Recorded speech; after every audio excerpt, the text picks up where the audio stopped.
আবার কখনো হারানোর বেদনে হিংসার ভাষার মুক্তির ন্যায় অপমান নেতৃত্বে আমার মনে হচ্ছে এই মুহূর্তে আমার সহযোদ্ধা ভাইরা এমনই এক সন্দিক্ষণে অবস্থান করছে।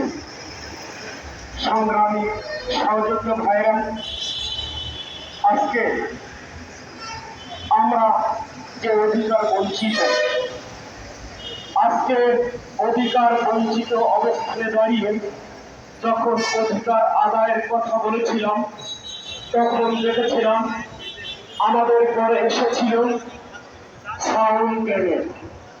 আমরা লক্ষ্য করেছিলাম আমাদের পরে এসেছিল জল কামান।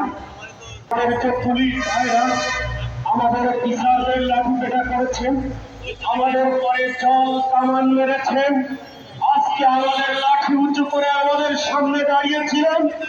আজকে যদি এই প্রশাসনকে জিজ্ঞাসা করতে যাই, তোমরা চাকরি করবে কিন্তু তোমাদেরকে বেতন দেওয়া হবে না, আমি জিজ্ঞাসা করতে চাই এই পুলিশ প্রশাসন কতক্ষণ দাঁড়িয়ে থাকতে পারবে সচিবালয় গেটে? সংগ্রামী সহযোদ্ধা ভাইরা, আজকের আমাদের আজকে আমাদের ডিসি, আজকের বাংলাদেশের ঊর্ধ্বতন কর্তৃপক্ষ পর্যন্ত যদি বলি আপনারা আপনাদের দায়িত্ব পালন করুন, রাষ্ট্রীয় কোনো সুযোগ ভোগ করতে পারবেন না। আমি সংগ্রামী সহযোদ্ধাদের কাছে জিজ্ঞাসা করতে চাই, যারা এই সুবিধাগুলো ভোগ করেন, আমি তাদের কাছে জানতে চাই আপনারা কতদিন পর্যন্ত এই সুবিধা বঞ্চিত থেকে আপনার কর্ম পরিচালনা করতে পারবেন? সংগ্রামী সহযোদ্ধা ভাইরা, আমি মনে করি এই শিক্ষক হচ্ছে চাকরি করার কারিগর।